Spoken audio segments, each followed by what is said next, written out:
Have you ever been to a jungle? I bet you have. Every time you enter a lower primary classroom, we walk into a jungle. A jungle full of tigers, which are running, shouting, jumping and doing all other things but not learning. Teaching one tiger is not easy, but managing a whole class full of tigers is a formidable challenge. My name is Anna and I'm a teacher. I specialize in teaching young learners, and just like you, I'm trying to manage the unmanageable. And today, together with my tiger, I'd like to invite you on a walk through a jungle, during which we are going to look at the concept of whole class teaching and managing the whole class of tigers. And then we are going to see how to take our tigers into the theatre and the opera house to finally let them go free and see how they cope on their own. And we'll wrap it up with packing our survival kit that will be very helpful in the jungle for any teacher entering the early primary classroom, especially one that is newly qualified. So we start with the concept of whole class teaching. The idea itself is not new at all. In fact, this is the very idea that made teaching a popular phenomenon. This is how teaching ceased being elite and started to be accessible to wider audience. But at some point in history, it started to be discredited by the methodologies that promoted individual approach. They said that whole class teaching deprives students of the individual attention of the teacher and thus is ineffective in teaching. An idea that must have been devised by someone who has never taught 25 plus 6- and 7-year-olds in one classroom. Now, when it became popular, I started to panic. I thought, how on earth am I going to do that without any external help?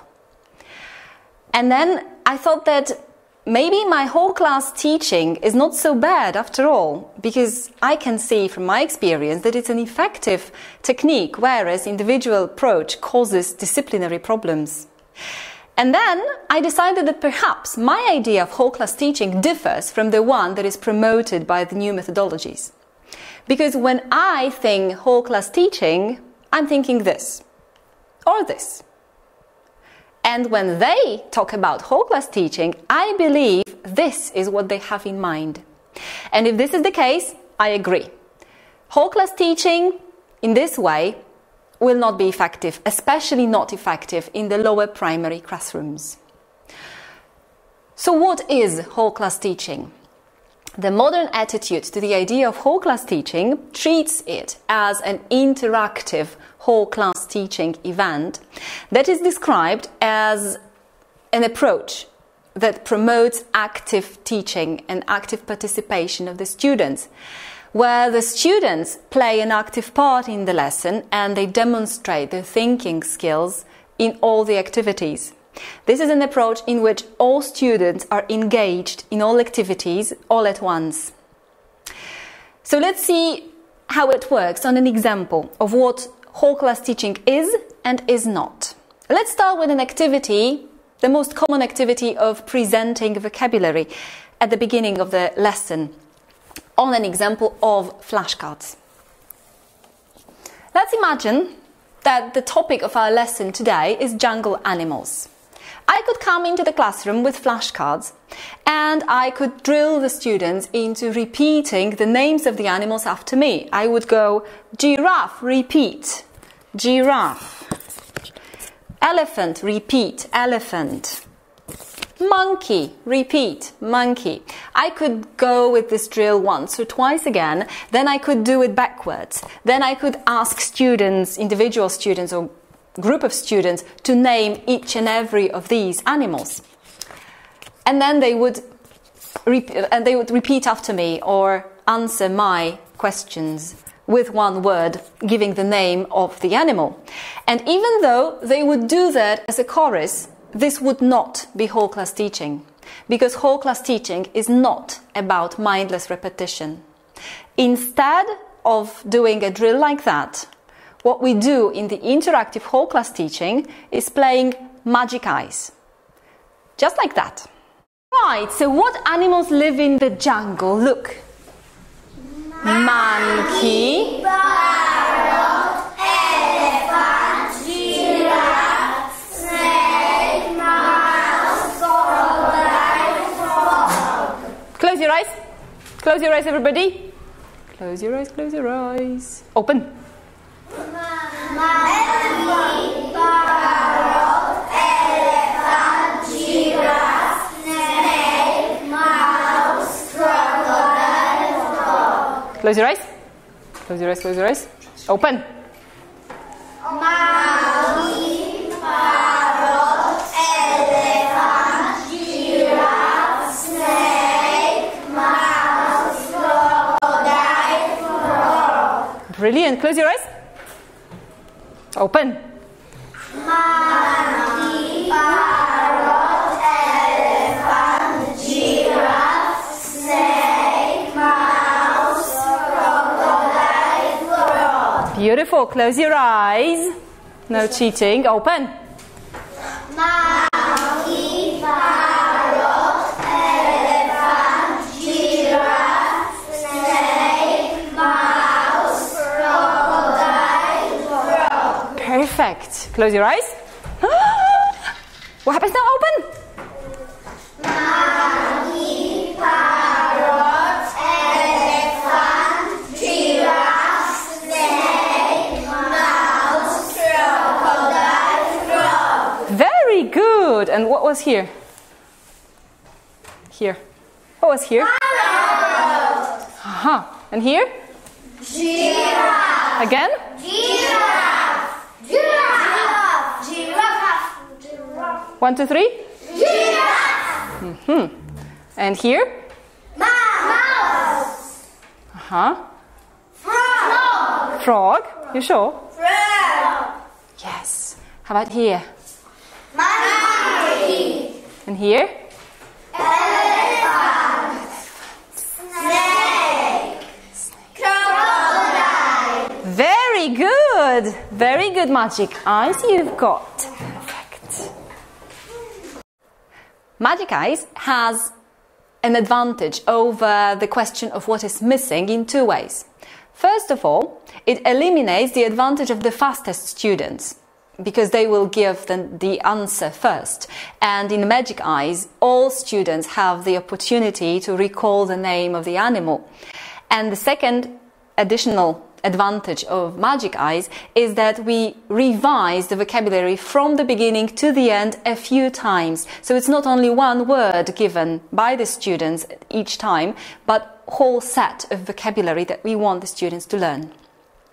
But words do not exist outside context. They do not float in the air. They are closely connected with a given context. And the best context to create in the lower primary classroom is, of course, a story. Today we are in the jungle. And what animals live in the jungle? Monkey. Mouse. Elephant. Snake. Giraffe, crocodile, Okay, let's put the crocodile here. parrot, frog, Okay, let's put the parrot here. Okay. And that's it. tiger, Tiger. Okay. Let's see. Let's go to the jungle. Stand up. Okay. Now, how do we walk in the jungle? How do we walk? Tell me. It's difficult, yes? Just a lot of things here. It's difficult to walk. You have to cut your way through, yes? To cut and walk and walk. Stop. Look, what's there? Parrot. Let's take a photo. Let's take a photo. Let's take a photo. Okay, let's walk. Now we walk in the jungle. Walk in the jungle. It's difficult. Oh, be careful. Okay, let's walk. Let's walk. Stop. Shh. What's that? Crocodile? Shh. Let's go back. Quietly. Let's go back. Let's go back. Let's go. Be careful not to fall.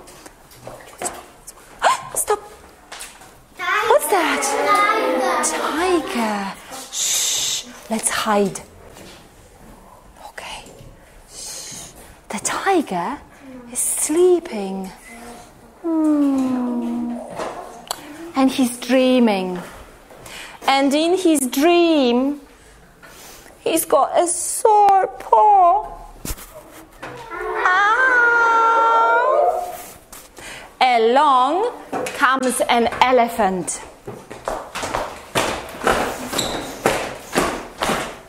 Hello, elephant. Look, I've got a sore paw.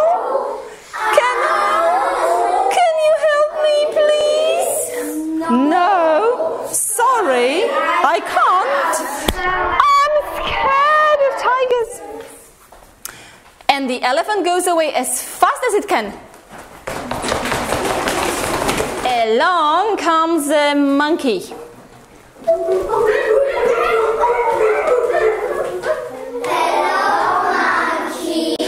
Look, I've got a sore paw. Can you help me, please? No, sorry, I can't. I'm scared. And the monkey goes away as fast as it can. Along comes a mouse.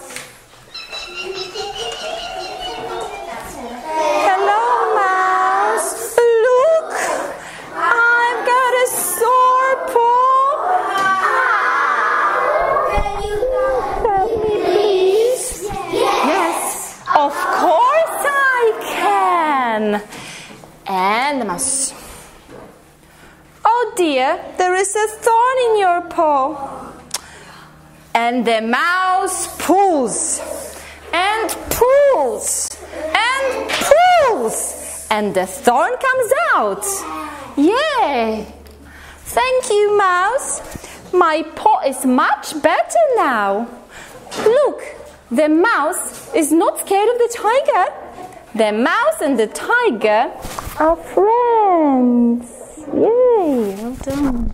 In this whole class teaching, storytelling, two things happen. First of all, students are activated physically into the activity of storytelling.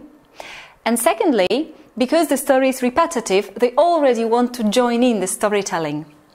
We all know that listening to a story is very difficult for a student who has very short attention span. And it's difficult for the teacher who has to monitor whether the students are following the story in their course book, which is difficult to tell if you've got 25 in the classroom. So what we need to do is create conditions in which listening to the story is important for some reason and challenging enough for the students to want to listen. In this particular example, we've got a story that has words missing, and children need to fill in the missing words. Let's have a look how we do that in real classroom. Stand up. We walk to the carpet in syllables, okay? Elephant. Elephant. Giraffe. Giraffe. Monkey. Monkey. Frog. Frog. Parrot. Parrot. Crocodile. Crocodile. Frog. Frog. Mouse. Mouse. Sit down. Sit down. Okay, listen and say. Unit 5, Lesson 3, Activity 1. Listen and say the missing words. Listen.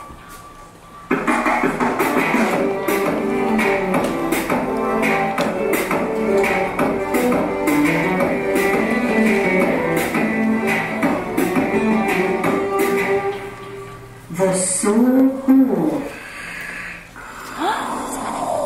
Tiger is sleeping.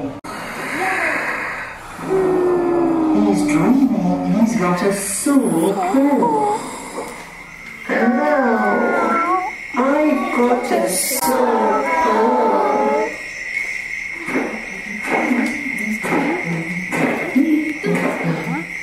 Hello. Look, I've got a sore paw. Can you help me, please?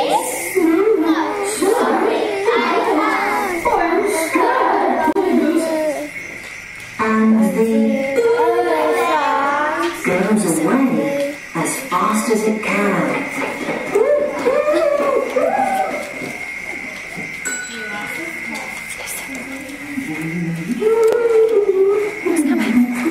Hello.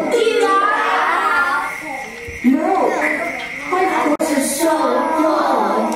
Can you help me, please? Sorry, I can't. And the goes away as fast as it can.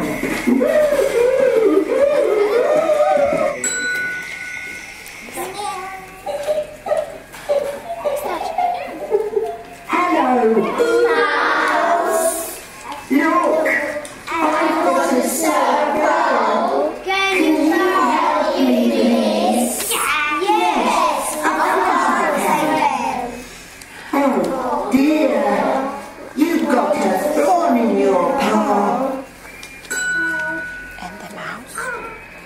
The mouse pulls out and pulls. And the thorn comes out.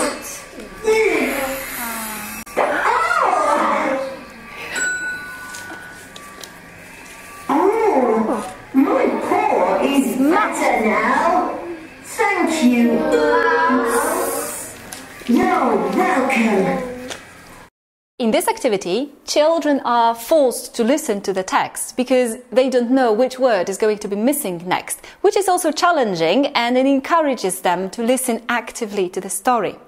Additionally, they are also showing the pictures as they occur in the story. They put them up so that the teacher makes sure that the students are not mindlessly repeating the words that were in the story and they still remember, but they are also showing that they understand what these words actually mean. So we have been to the theatre and we've told the story. Now we are going to the opera house. We're taking our tigers together with us to the opera house. Now, what can be easier than sing a song in a group of 6 and 7-year-olds? Now, it says in the course book, listen and sing. Which is easier said than done. If you don't know the words, you don't know the melody, and you can't read, so looking at the text is not going to help you much. Now, singing a song in the lower primary classroom requires the students to learn the text by heart. And it's not only the text that they need to learn by heart, but in order to really sing the song, they need also to get familiarized with the melody. So a song is best taught when it's taught line by line, but not only in terms of text, but also in terms of melody. And this is how we do it. Okay, now let's listen to the song. Listen and sing.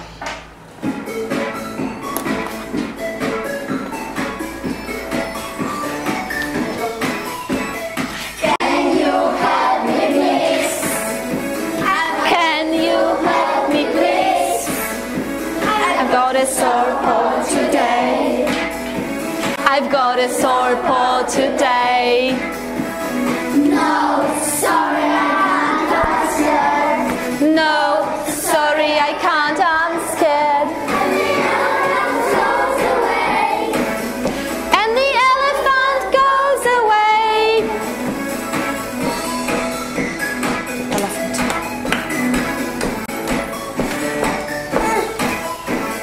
Can you help me, please? Can you help me, please? I've got a sore paw today. I've got a sore paw today. No, sorry, I can't answer. No, sorry, I can't, I'm scared. Goes away. And the giraffe goes away. Giraffe.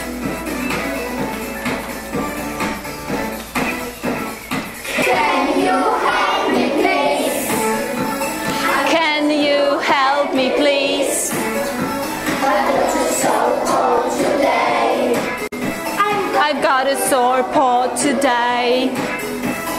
Yes, of course. Yes, of course I can. Hooray!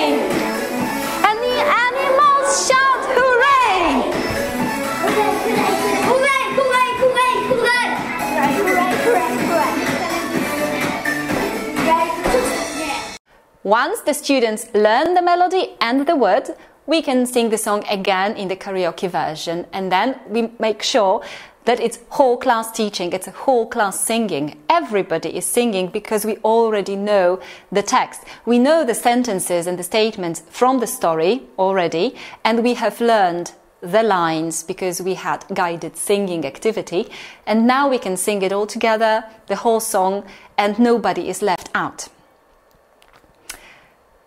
Now, we went to the theatre, we went to the opera house. Now it's time to let our tigers free and see how they can cope on their own. To do that, we create a communicative activity, since this is the main aim of the lesson, to allow our students to be able to communicate just a little bit. Language is for communication, and there is no reason why students as little as 6 or 7 should not be taught how to communicate. Now, the functional communicative phrase in our lesson is, "Can you help me, please?" So this is a very important phrase for a child to ask for help.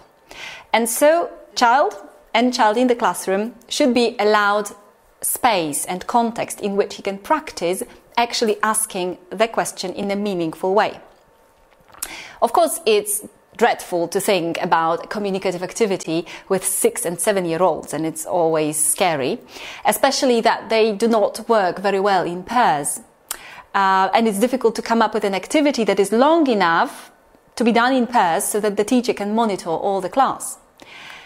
In the whole class teaching, interactive whole class teaching idea, everybody is communicating at the same time and everybody is involved. So in our activity, the students get the roles of the animals from the story. 3 of the students, in our case, become tigers. The rest are welcome to choose any animal from the story they want, except for the mouse. The teacher controls the mouse. And once they get to the cafeteria and start talking, asking each other questions, asking for help, the animals that were not helpful say, "No, sorry, I can't." And the mouse is given by the teacher secretly to some of the students, and they are the ones who help. The aim of the game is to find help. Let's see how it's done in real classroom. So, we had a story about a tiger. The tiger has got sore paw. Okay. And he meets animals. What was the first animal he met? Elephant. Show me. Show me. What was the first animal? Everybody, show me. Show me elephant. Very good. It was an elephant. What was the second element? Again? Giraffe. Show me. And what did the giraffe say? Can you help me, please? No. Sorry, I can't. Okay. What was the next animal? Snake. Show me. Everybody. Everybody show me snake. No. Snake. And what did the snake say? Can you help me, please? No, sorry, I can't. Okay, and what was the next animal? What was the next? Show me. Everybody. Monkey. Very good. Okay. And what did monkey say? Can you help me, please? Sorry, I can't. I'm scared. Yes, very good. And what was the last animal? What was it? Mouse. Show me. Show me. Mouse. Yes. It was a mouse. What did mouse say? Can you help me, please? Yes. Yes, of course I can. Again. Yes, of course I can. Everybody. Yes, of course I can. Very good. Okay. I need 3 tigers. Who wants to be a tiger? Alicia. Szymon. Okay, come. Okay. It's a tiger. Stand up. Stand up, stand up, stand up. You're the tiger. Okay, you're a tiger. You're a tiger. Okay. Tigers, go there. Go there, tigers. Okay. Lovely.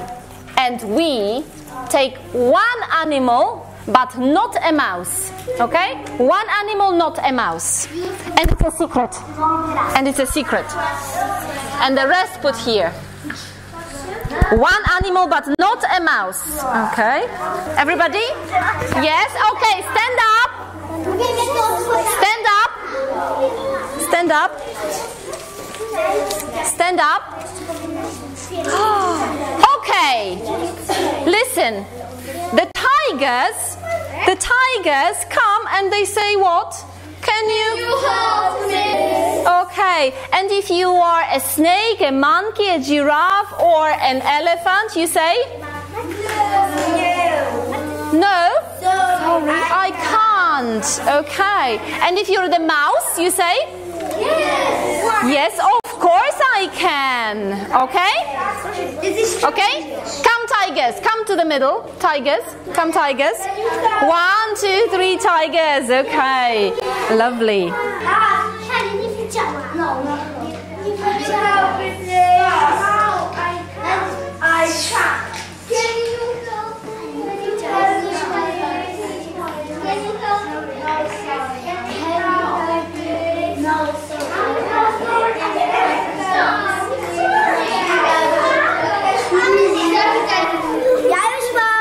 Okay, you're the winner. Take your mouse and go there. Take your mouse and go there.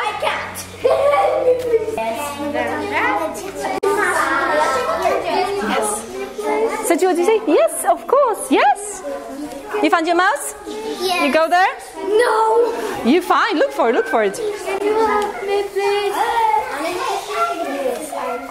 Oh, yes, I can, you say. Okay, Zuzia, you go there. Okay, you got a mouse. Okay, we've got a tiger and a mouse. A mouse and a tiger and a mouse. Okay, so everybody found. So we go. Hip, hip. Hooray! Hip, hip. Hooray! Hip, hip. Hooray! Hooray! Hooray! Well done. Very nice. Come back to the circle. So in this task, the students who were tigers and found their mice are the winners. And then we can play again with another tigers and other mice. Now, so our tigers did quite well.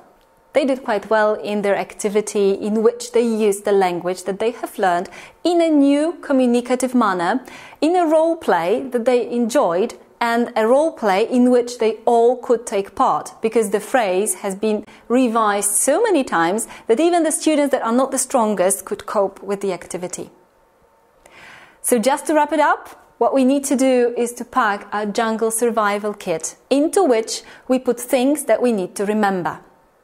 First of all, befriend the tigers, because friendship is powerful and it forgives a lot. Lead the class through the jungle with the enthusiasm of a 7-year-old. Acknowledge the power of context, because it's the context that makes meaning understandable for the students. Teach simple, ready-to-use communicative phrases, because the fact that the children are small doesn't mean that they do not deserve to be taught communicative language. Walk bravely into the jungle, because animals sense fear. And enjoy teaching, because it is the best job in the world. Thank you.